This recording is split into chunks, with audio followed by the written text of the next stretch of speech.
My name is Stefan Lanka.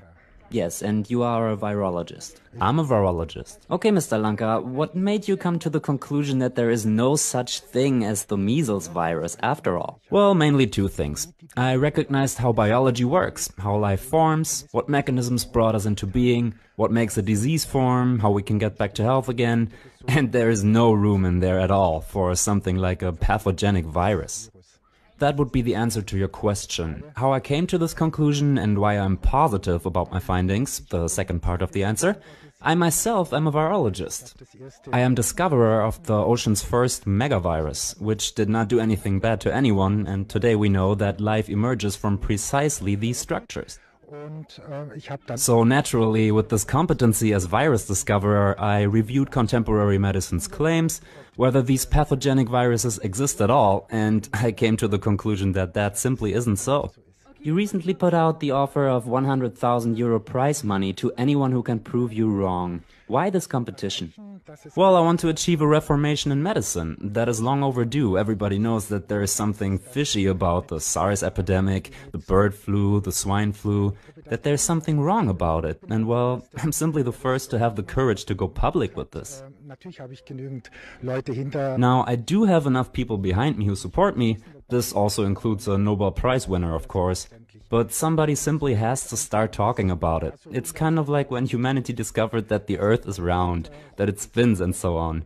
And we have to think about pathogenic viruses in a similar manner.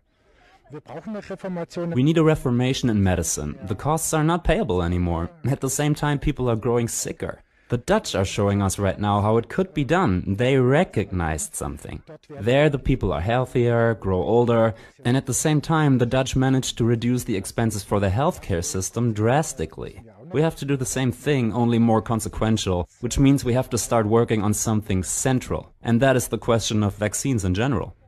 We were talking about this earlier. If there's no such thing as the measles virus, how do you explain the symptoms that are normally cited in reference to the measles?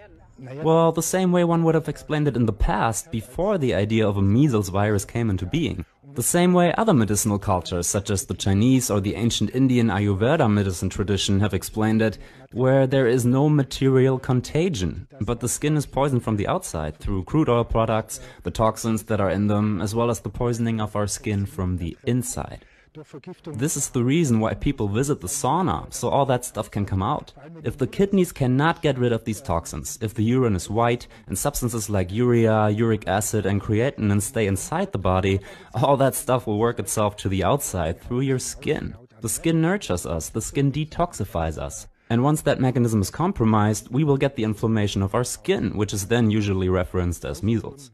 There's also a third thing that I have reviewed and determined to be scientifically exact and correct, and that is that psychosomatic effects can come into play when one is separated through violence from something or somebody.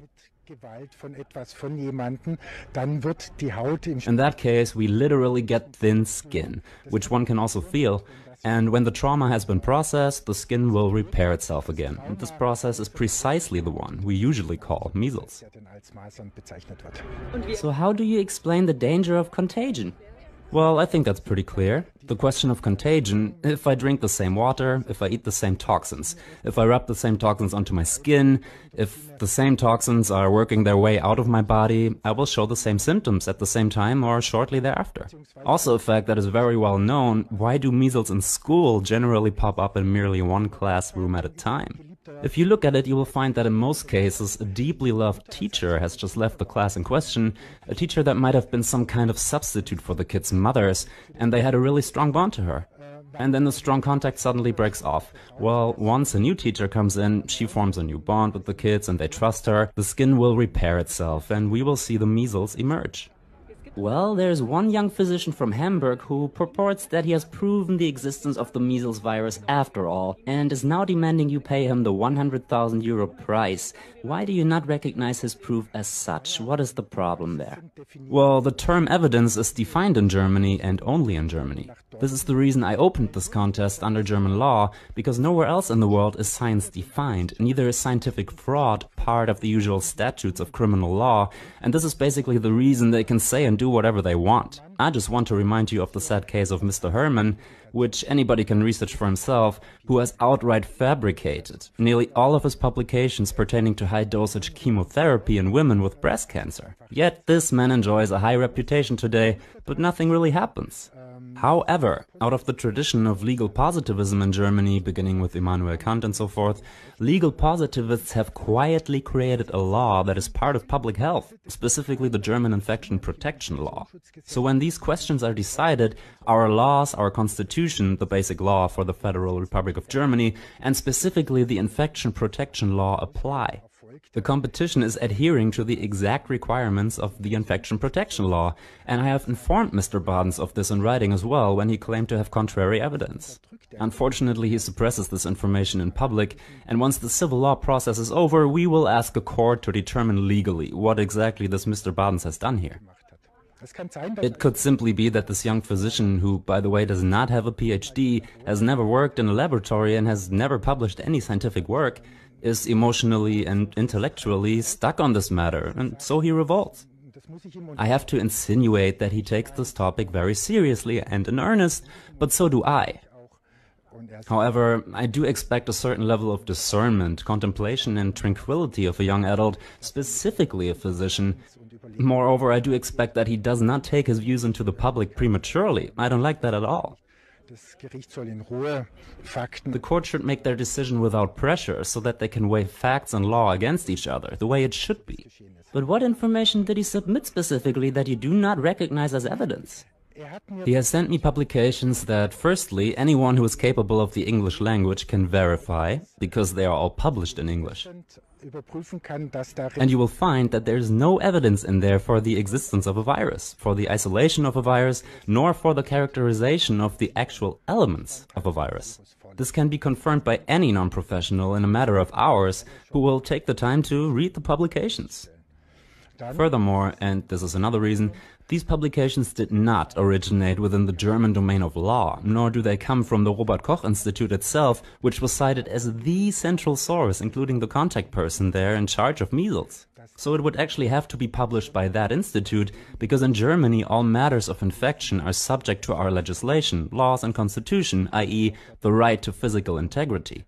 And I have told the gentleman the same, but it's being ignored, and it will also be ignored in public until tomorrow at about 1 p.m. Then the world will look very different again. So what do you expect to happen tomorrow in court? Are you really sure you won't have to pay the 100,000 euro to this man? Well, of course. I want to achieve a reformation in medicine.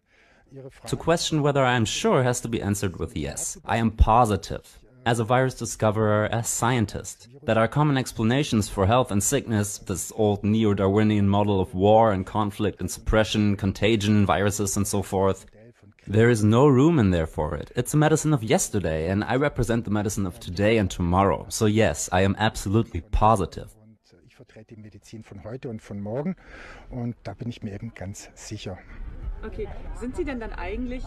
Okay, so you are not against the designation measles, you are against the claim that it is caused through a virus. Exactly. Because the sickness that emerges seems to be really real, obviously. Yes, your question about the pathology of measles, about the designation, is very correct. It is one of the diseases that has been very accurately defined in a medical sense, very exact. It's a maculopapular inflammation. However, viruses are always cited as the exclusive single cause of it. But scientifically speaking, that was not true in the past, nor today. By now it has also been positively refuted, because the models that we have today, there is no room in there for war and attack. All of that stems from historically antiquated thinking, and there is no such thing in reality. But your question was correct in helping to clarify what measles are. Thank you very much. Yes, of course measles exist as a sickness, and if it affects the whole body, it can become too much for the organism, so that one is obligated to be treated. All of that is correct. Thank you again for this clarification, because sometimes people claim that I would deny the symptoms or even the very existence of the disease. Okay, you're not doing that. I'm not doing that. You understood me very correctly. Right. So treating measles with antibiotics is not really your issue then, or is it? How do you think measles should be treated? Well, no, measles should generally not be treated with antibiotics, only many physicians do not know that and do it anyway. Officially, it is a viral disease. But those physicians who did not pay any attention, or older physicians, will simply treat it with antibiotics, which is even wrong according to our contemporary school medicine model and does not make any sense. And how should it be treated? Well, you have to look for the causes. The question cannot be answered in general.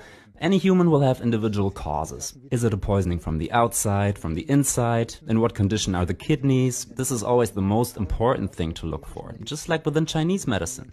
How are the kidneys doing? Because they tend to enlarge small symptoms tenfold. And what are the psychosomatic effects that contributed? All of this has to be looked at, and you will find the cause and hence the perfect therapy and treatment.